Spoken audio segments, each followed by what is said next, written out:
Thank you for the welcome, and as Ray would say, I hope it's the word there stays welcome.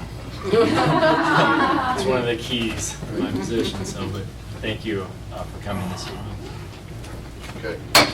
I'd like to call to order the regular meeting of the Algonac Board of Education for August 25th, 2014 at 7 p.m. Go out, pledge, stand for the Pledge of Allegiance and a moment of silence. I pledge allegiance to the flag of the United States of America and to the republic for which it stands, one nation, under God, indivisible, with liberty and justice for all.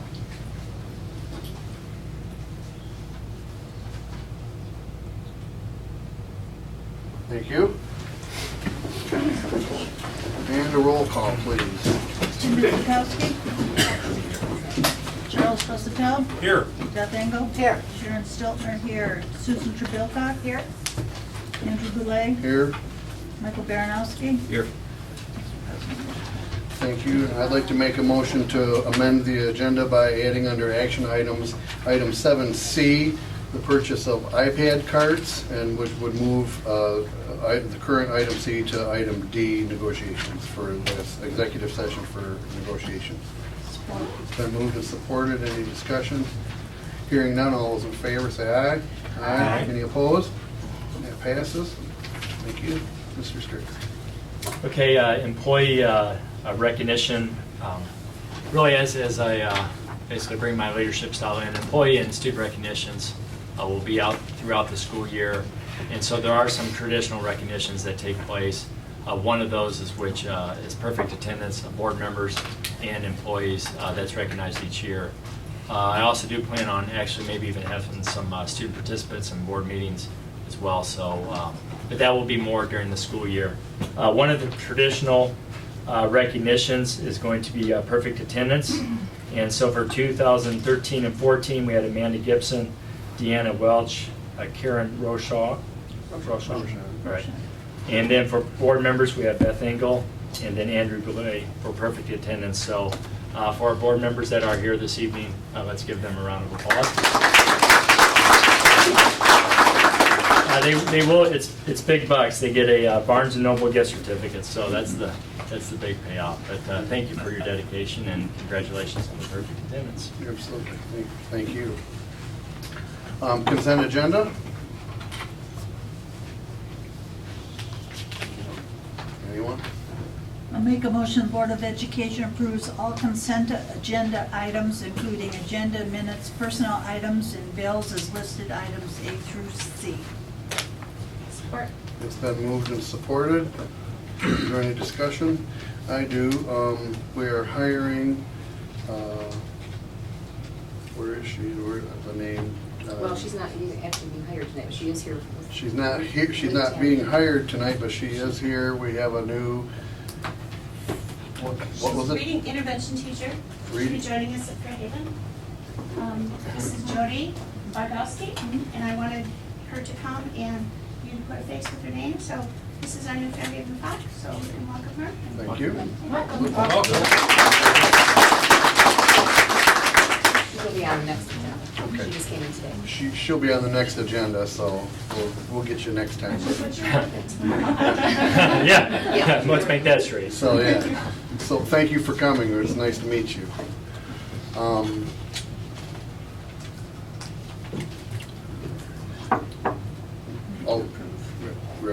All those in favor say aye. Aye. Any opposed? That passes. Information items. We have any administrative reports? Ryan, do you have anything? To start with the high school, a couple things.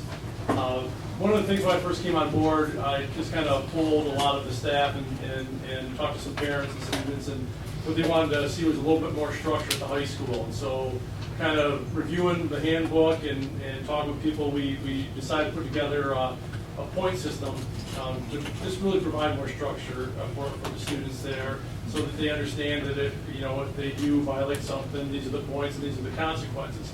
So it's very matter of fact. I think it'll help the students understand, if they do something, this is what it's going to equate to. So they'll know what happens, and it takes a lot of the objectivity out of it, which is helpful. Another thing is there's two components to it that are nice that reward the positive behavior. That if they go a month without any incidents, they have points that are rolled back, as well as they can do community service that will remove points from their code of conduct as well. So we really feel that really putting this into place and with our PBIS that we're implementing this year, that it's really going to help the students. It's going to make it a more positive environment and a more professional environment for the students, which we think will carry over to the classrooms, will also help with the academic achievement as well. That's it. Thank you. Oh, one other thing, we did have our open house today. It was very well attended. Parents were great. They were patient. We had a line throughout the door getting their agendas or their schedules. I mean, and they were, but it was very successful. A lot of people there, and for any parents that were here, thank you for coming through. And it was a nice experience. Thank you. Anyone else? From the middle school, just wanted to reiterate to the board that we're very excited to continue our Links program at the middle school. Our Links program is something that pairs, it's peer-to-peer support group, which pairs our autistic children with a general ed student, and with the goal of getting them through the typical day. For our autistic kids, sometimes lunchrooms, locker comms, some things that our general ed students take for granted, even something as crazy as going to a dance at the middle school. So we really try to, that our peers, the support is great. Lisa Kane, our social worker, heads up the program. She does a fantastic job. Last year we had roughly 5 autistic students. We had about 15 mentors, or what you call links. This year we had 100 kids sign up at the middle school to be linked, so which is awesome. So we're very excited about it. Thank you. I want to publicly thank my custodians. I don't think they're here tonight, but the Fairhaven building looks fabulous. Rick Bremerkamp and Sharkini did a tremendous job. That building gleams this year, and the teachers, the staff, really, really appreciate it. So I want to publicly thank them. We are looking forward to our open house on Wednesday night, and we are ready to go. I've had the opportunity to be in several buildings, and they're all gleaming and sparkling. We've had some really nice things going on. That's what I was just going to comment. Algonac BOE's open house is also Wednesday night from 6 to 7. Teachers have been in all week and really, really excited. The backpack giveaway that the Rotary sponsored was a success. Lots of kids coming in really like the backpack looks this year. Some new things out there. So Algonac Gala is ready to roll and excited to start the first day.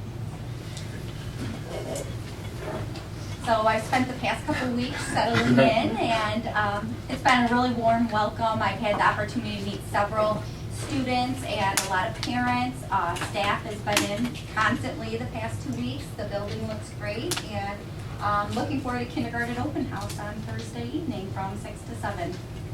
Thanks. Anyone else?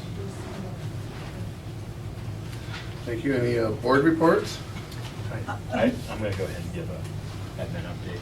Oh. Or you want me to just wait till the superintendent? You can just do it, what you do it during, you have your own Very good. special. I just want to mention that MASB's annual fall conference is going to be November 6th through the 9th at the Amway Grand Hotel in Grand Rapids. And as you know, every year we are asked to certify and send a delegate from our school board to the conference, and they have the opportunity to either ask questions or make decisions in voting on different things that the legislation is going to be talking about and wanting to put through for the state. And so it's our opportunity at that time as board members to put in our input to that. So if anybody would like to be a delegate, we will have to vote on that, or at least certify someone before September's board meeting at that time. So think about the delegate assembly date is November the 6th at Grand Rapids. So put that date down.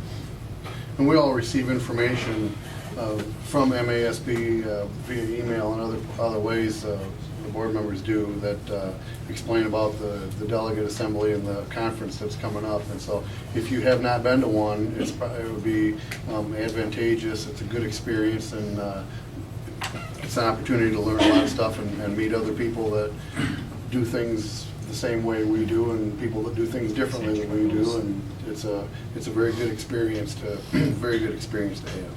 You also have the opportunity to take classes too, CBA classes there. So if you were going to be attending, you might want to brush up on one of the classes too.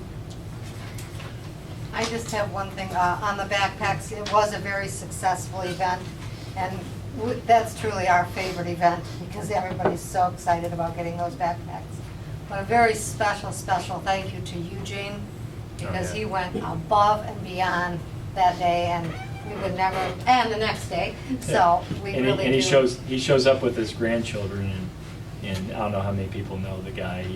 He knew he was going to have to work, so he shows up with his grandchildren, and the timing was to get their backpacks and then jump on the forklift and clean up. Right. So But thank you to Eugene. Great He guy. did a wonderful job.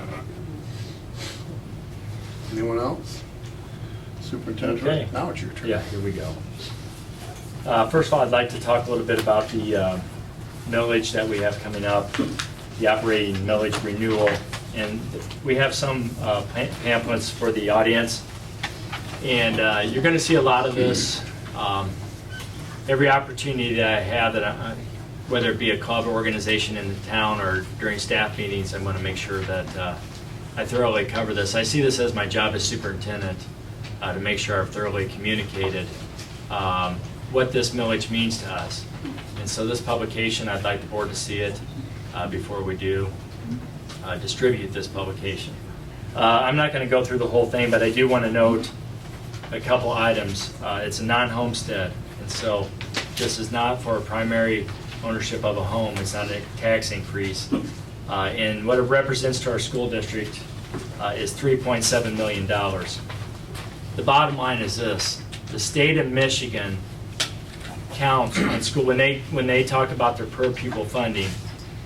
They count on this amount of money going to schools, this per pupil amount. So it's very important. This typically does pass. I don't even know if it's ever failed in this community. It's typical that this millage does pass. However, being the paranoid superintendent I am, I want to make sure that it does, because obviously $3.7 million of what the state counts on us receiving with funding is very important to us. It's a necessity. So I will be communicating this. This is one of the publications we'll be using. It will be this information, but it may come. I'm going to have postcards and some other forms of communication. But this is the information that will be included. Any questions on that from the community? Certainly let me know, and I'll entertain those questions. One more update.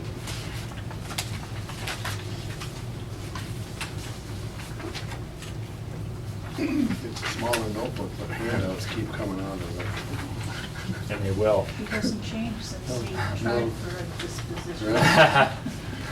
The interview notebook that John had with him when he interviewed for this job was like this thick. The rings were this big around for anybody that wasn't here. And he sat at the chair over there, and he opened it up, and there were several times that he stood up out of his seat and got out a pile of stuff and passed it out to each one of the board members to, give us information about what he was talking about. So, well, the size of the book shrunk, but we're still getting stuff. So, A communicator. That's good. So That's good. just want to make sure I clearly communicate the message. Anyway, in regard to our proposal that we have now for a possible consolidation, and of course those are words that I'm using very carefully and that are sincere, and that is what parents and community have been receiving in your update is a proposal. We are just collecting information at this time, but I really want to make sure I'm already communicating to our community the situation in regard to our finances and also in regard to the opportunity that could lie ahead of us as a school district. And so basically this is what was included in the community communication. I'd like to go over that and just this is the information that's a common thread that I'll be using. The first is the actual proposal that we are researching, and it's for a K-6 712 facility. The K-6 would be a mill site in Algonquin. As of right now, the proposal, and again, these are just numbers and we're just researching, would be a K-1 building at Millside. Possibly in the future, it could be the preschool, and then a 2-6 at Algonquin, which is right next door. That would be the K-6, possibly preschool 6 facility. The secondary facility would be housed at Algonac High School, and then also Point Trimble would be used for what it currently is used for, and if we also need some room from the high school, from the 712 building, we would use it at first. However, our enrollment right now is a trend downward. It's already within our numbers, within our system. So we do have, for example, the 712 building right now, I have about 850. In 4 years, there would probably be 780 students in that 712 building. So at first, Point Trimble may need to be used. Now, if you turn the page, the message, and I really reach out to the community, and I appreciate a lot of you have taken advantage of that. If anyone has any questions, I'm taking every opportunity I can to meet with people individually. Certainly I'll meet with the different parent groups and organizations, and I will be out with the message. And that is simply this. There's 2 reasons for a possible consolidation, and the reason that we're researching this. And the first one, if you look at the second page there, where it says why transition is necessity. Right now, we're projecting a critically low fund balance for next year. That number may fluctuate some from what we're projecting now to the actual audit, but basically it's in the 2 to 3% range. And this is critically low. When you don't have any more money, possibly the state of Michigan could come in and take over the school, and the state of Michigan right now is actually proposing to have a system in place to where even when you get to the lower numbers in fund equity, that they do come in and they start to, as they would put it, help you in your financial situation. However, it would be less control at the local level, more control at the state level. The second bullet point that I've been stressing to the community is that we have a structural budget problem. One-time fixes do not help. And so what a structural budget situation is, it's basically compounding. And so if you're $1 million in deficit one year, automatically the next year that could be at least $1 million, possibly compound to $2 million. That's not counting increases in retirement, insurance, inflation. So when you have a structural deficit problem, one-time fixes do not help. Cutting supply accounts, pay for play, some of those things do help some, but they really put a bandage on a very structural and serious budget deficit problem.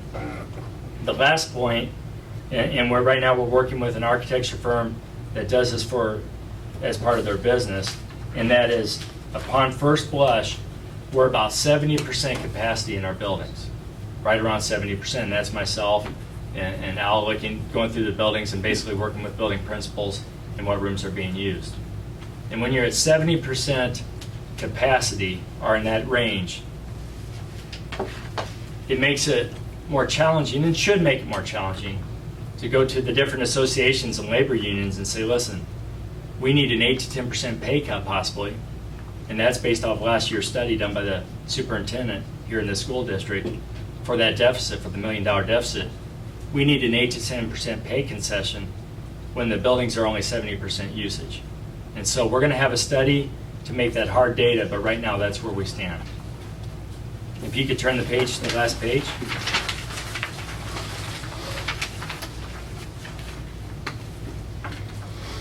And these are the points that I'm driving home to our community. A little bit of background about myself, and I won't get too wordy, but it's an important part of the next bullet points, is that I've been in large districts. I've taught in a district with 50 or 60,000 students. I've led in districts of 10,000 students and 5,000 students. And then for the last 10 years, I've had the opportunity to lead in a district that was a K-6, 712 building. Not only by necessity do we have to make, or should we look into possible consolidation, but there is a lot of positive that comes from that. A lot of positive for a community coming together and staying together, and a lot of positive for the academics and student achievement of our children. And if you remember, if some of you were at my interview, when I talk about student achievement, I don't just mean a test score. I'm talking about participation in extracurricular activities. I'm talking about life skills. And if you remember my last bullet point, I won't quiz any of you, but my last bullet point was what? It was a sense of community. That's what student achievement is. And I've lived I've led and lived in a community where I saw a true community, a true school community. And I am a firm believer, after being there for 10 years, that a lot of that was because we had a K-6 and 712 building. There are several positive aspects of that. One is that those students stay together all through their career. And so those students build a bond that's like none other. And the second strong point is that you know your students better, because you have streamlined what you've done. You have less leadership, less bureaucracy, and so you know your students better. A 712 building, for example, the biggest place that you lose a student, and when I say lose, when they're at that middle school level is where you could lose a student, is at that 7th, 8th grade level in a transition to high school. And I've led in a school district where we did not lose our students. They come into a building as a 7th grader, and you get to know those students, and they have that one transition from elementary to a secondary building, and you have a leader with maybe assistants, but you have one leader, and those expectations, the discipline structure, the expectations academically, and student achievement are set from that 7th grade year all the way through. And the power of that, the outcomes of that, is you have a raised graduation rate, you have higher student achievement marks, test scores, and otherwise. And so there's a lot of power in that. Some other items that are listed here, you've also streamlined your curriculum process. I'm very proud now we have a K-12 curriculum director, and again, there's less bureaucracy, there's less levels of streamlining your curriculum.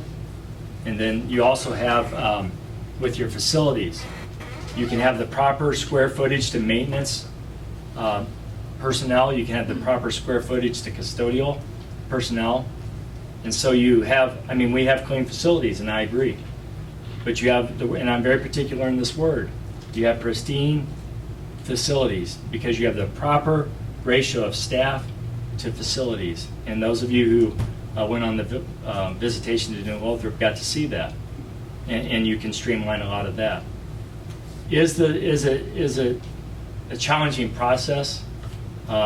If we do possibly consolidate, yes, it's challenging. But I'm telling you, I have witnessed to where it can bring a school family together. Not only are those students together all the way through, but those parents build a bond as well, because you're with the same group of parents all the way through. And so the parents all know those students, and there's a lot of power in knowing your students. So the message that I will be relaying to the community is simply this. Out of necessity, with our structural budget deficit, I feel we're going to need to do something. But I believe there's a lot of positive as we look into consolidation. I know there will be questions and concerns. I have 2 children of my own. I would have questions and concerns. But we're willing to address those. And again, at this point, it's just a proposal. And we'll be glad to entertain that as we move forward. The timeline for this is I would like to have a recommendation to the Board of Education in December. That way, after Christmas, we can work on the logistics if we decide to go down this road. So, any questions? Okay. Very good, thank you. Yep. Visitors and requests? Okay. Action items, adoption of policy 8675, EpiPen auto injectors. I make a motion that the board approve policy 8675, pen auto injectors as presented in accordance with the new MDE requirements with regard to giving emergency EpiPen injections to students. Support. It's been moved and supported. Is there any discussion? Andy, just that we sent our administrators this past week up to the RESA for a 2-hour training, secretaries and administrators. Our staff, our entire staff will have a mini course on via video through our Safe Schools program that they'll also go through, so they are aware of the process. So that was this past week up at the RESA, 2-hour trainings. It's gonna be 2 from each building, Two so in in case each. one is absent. Correct. Okay. Any other discussion? Hearing none, all those in favor, aye? Aye. Any opposed? That passes. Approval of the KSS invoices.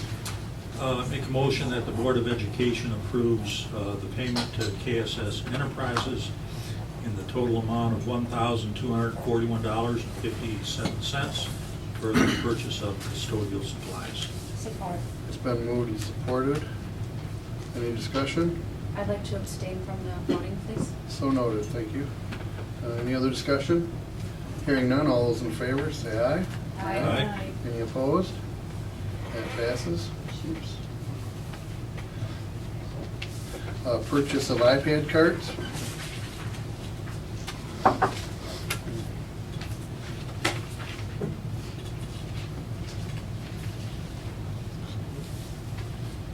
I motion to approve the purchase of 13 JAR Ultralight iPad tablet cards at a cost of $983 each, plus shipping in the amount of $985, for a total purchase of $13,764. This price was the lowest of the 3 quotes obtained. I'll support it. It's been moved and supported. Is there any discussion? I see that Chuck, I got the message that you had looked into it. And that Well, was a yeah, good price. that was a very competitive price that we got, but I'm wondering what are those 13 carts, what are they gonna do for us? We've got several buildings, so where are they going and what coverage are we gonna get? Basically, during our all administrative meeting, we had a situation, and for those of you who received the community update, you may have read about it with our iPads. The amount of support, the amount of funding that was needed to go in to support the iPads with our budget situation, we could not sustain that. And also, the reoccurring cost when that equipment became outdated, we certainly didn't have the money for at this time with our current situation.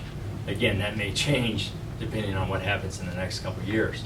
And so with that, we met as an administrative group and we said, okay, this is the amount of equipment that we have. How can we use it? And so at the secondary level, we met with the high school principal, the middle school principal, and we decided to go with iPads per department. Now, the positive of this is simply this, that when teachers want to use those iPads, they have to have a specific plan of how those iPads are going to be used.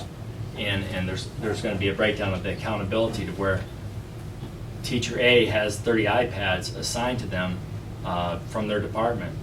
They give them to students to use, how they should be used. Maybe they take them home to do some type of science experiment, what have you, or maybe journal or what have you, and then they would bring those back in for whatever time period. Maybe they would just be used in the classroom as a classroom set for some type of application. So for right now, what we're going to do is use those per department from 7th grade through 12th grade. Ryan and Abe, I don't know if you want to add anything to that. You met with your staff and go ahead to.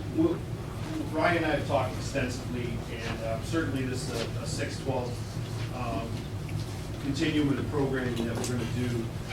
We realized at the high school, me having been there last year, we've been able to sit down with Ryan and kind of talk at length about transitioning not only the kids but the staff from a one-to-one situation to what we're going to have this year, and the idea that the 6 through 8 building should be modeling that as we move those kids forward into the high school. So it'll be a change for sure, but a change that, as John has indicated, we're all in on, and we're ready to go. I know both of us will be in servicing our staff to one extent or another coming up this week already to get them ready to roll, so we get them in kids' hands and use the technology. And I really think that by having them controlled by the teachers in the classroom, that it will extend the life of the iPad. They said they'll be monitored more closely. And I think, again, that'll extend the use of that. Again, with them being limited as they are now and with the funding the way it is, we want to make sure that these tools last as long as possible. And I think in doing it this way, that will extend the life of these tools. So this won't, it won't come up again. The 13 is, you know, my question was, you know, how long are they going to last, kind of, are we getting the coverage? So we're not going to get another request here 6 months or a year from now. Maybe not 6 months to a year, however, beyond that, depending again on what we do as a school district and the financial situation we're in, but I do propose through our school improvement process, through our curriculum director and through the school improvement team, that we will have a technology plan. When that plan is brought to the Board of Education and to the community who funds the plan, there will be a plan for not only how specifically that technology will be used, but the reoccurring cost and the renewal of that equipment for maybe a 9-year period, which would be maybe 2 renewals. And so that's what I will say. But for now, for a year to 6 months, or for 6 months to a year out, I would say that's what we need. It's 1 per department, 6 to 12. What we don't really have, I mean, from what I'm hearing, is not really a plan. I mean, we don't know what teachers are going to be, the plans have not been submitted, you're just rolling this out right now to your Well, they'll be staff? working with their school improvement teams and their staff on how that technology is going to be used. So what I'm saying is, like, next week, you don't have a teacher ready to go. We will have some that have been, you know, we've had pilot in different grants written for iPads. And so we have some, for example, at Algonac that we've been using, and again, Mandy Gibson's one that pops to mind. She's been using them all along. So Mandy Gibson will be ready to roll day 1 with iPads, but there's others on both staffs that will continue to, and that's what our professional development's for. What are we using it for? What are we looking at? What kind of things is it different from ELA, the science, the math? How are we using them? What are we doing with them? What do we expect to get out of them? So the plans will be developed. And it's important to understand with technology, you know, and I want to use this opportunity with so many community members here. Technology is an enhancement for an outstanding teacher. And I want you to know, and I'm certainly going to take this opportunity to make sure you know, as your leader, my philosophy is this: what makes a difference in the classroom is the parent, the administrator, and the teacher, and the support staff. Items like technology and textbooks are tools to accomplish what we want to accomplish. And so I've seen a lot of schools, and I'm not saying this was the case here with the iPads, but I see a lot of schools putting that technology out there, thinking that that's going to be the center of student achievement improvement and student achievement gain. The teacher is the center of that student achievement gain in the classroom. The technology will be a tool. And so I will be curious. I think it actually is a good prelude to our upcoming technology plan that I kind of given you an introduction to see how our teachers are using them. To say, okay, teacher, you want 30 of these, how are you going to use them? How does this fit into the curriculum? What are the outcomes you're expecting? And so it's more specific. So, you know, really for this year, I'm interested to see what is turned in, and it will help us as we set up to our future technology plan. Any other discussion? Hearing none, all those in favor say aye. Aye. Any opposed? That passes. I'd like to make a motion that the board goes into executive session at 7:40 for the purpose of discussing negotiations. Support. Been moved and supported. Any discussion? Hearing none, all those in favor say aye. Aye. Any opposed? That passes. For those of you who are in the audience, the board will now go into a closed session to discuss negotiations with the superintendent. At the conclusion of the closed session, the only item of business that the board is expected to handle will be the adjournment. We'll come back into regular session, and then we will adjourn the meeting. There will be no further business. So we go into closed session in about 6 minutes. Thank you for coming.